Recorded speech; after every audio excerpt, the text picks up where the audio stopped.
Hi everyone, today we are going to be fermenting our garlic. This is some of the garlic we had brought with us from Oregon. It is a hardneck, two different varieties, three actually, two different hardneck varieties, and then there's some elephant garlics here. So first thing is first, we actually have to get all the cloves separated, which is not that fun. So what I'm going to do is put cloves over here, still with the husks on them, or the skin, the layers. I'm just going to break them apart if they're in their bulb. So you may be wondering why I'm going through the effort to do this, why I can't just leave them like this. And I think I already said it, but these are hardneck garlic, and they don't store as long as some of the softneck varieties. Nowhere near as long usually. Usually we find about 4 months. What happens is when we go to, just every once in a while, you'll hit one. I saved a clove over here so you guys can see what it looks like. I mean, that's a little bit of mold. I don't know if you can see that.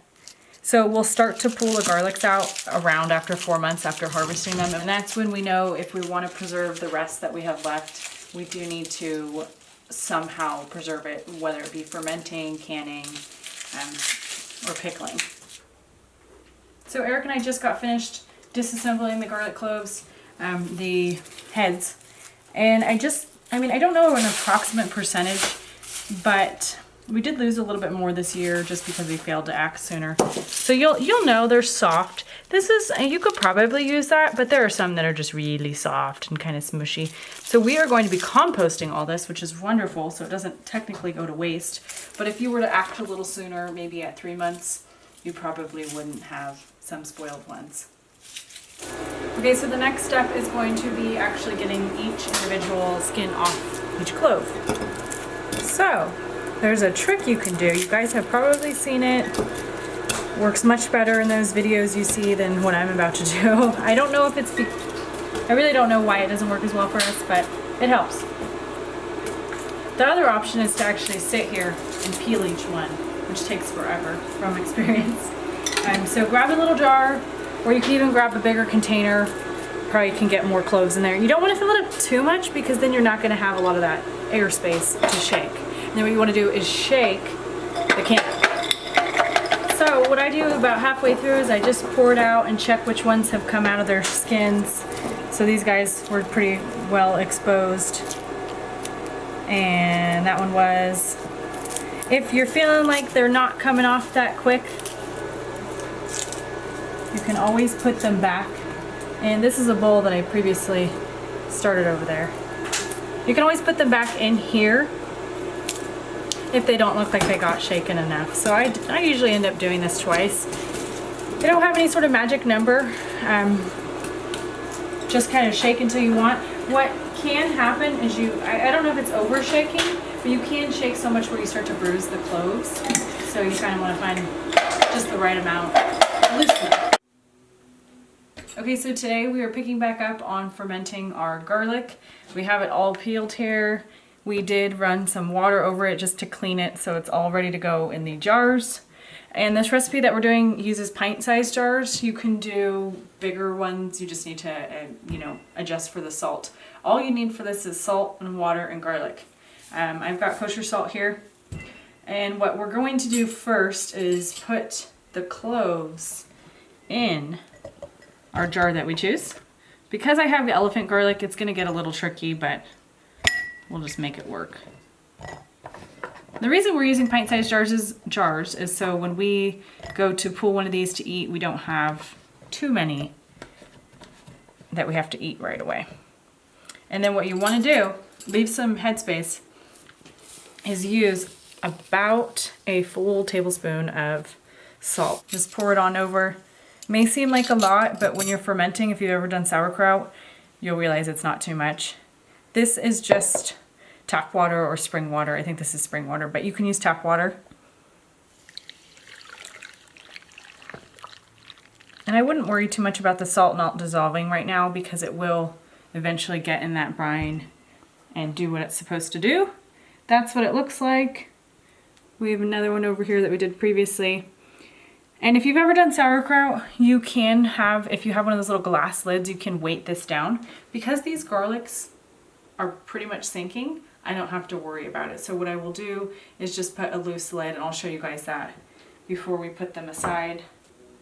So I'm gonna go ahead and keep filling up these jars with some garlic cloves. And the reason Eric and I are trying this fermenting this year is because I read that, just true, that raw garlic is very healthy for you. I'm sure we've all read about the benefits for it. Most of us don't enjoy eating raw garlic because it's pretty spicy, just kind of burns. So when you do this, through this process of fermenting, it actually gets quite a bit more mellow.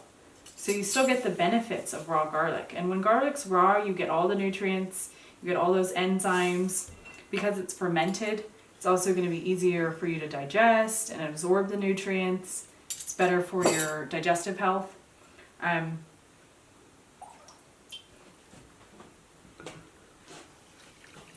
Let's get that water on there.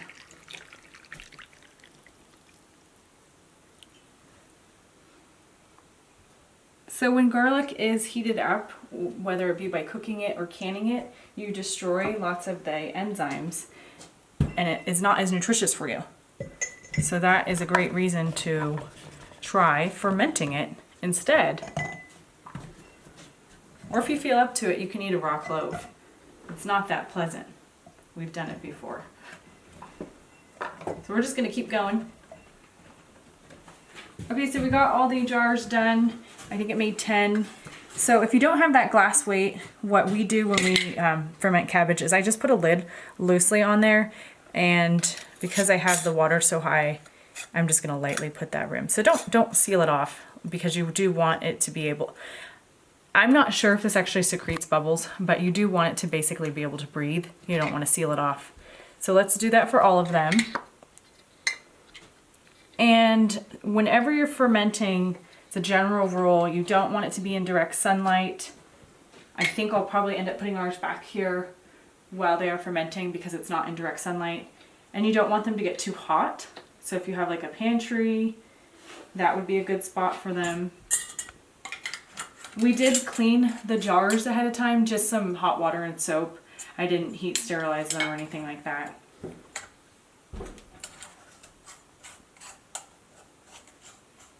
And so if you're wondering how this whole process works, I'm going to include the link of the recipe that I'm using, and the author does a really good job of explaining how the process works. But if you haven't heard it before, there are lactobacilli in the air on our skin, basically on surfaces, and they are what ferment this, and they make lactic acid as a byproduct. And that is how they ferment and are preserved. So you want to let these store again for a month before you break into them, and then at that point you can just put them in a fridge.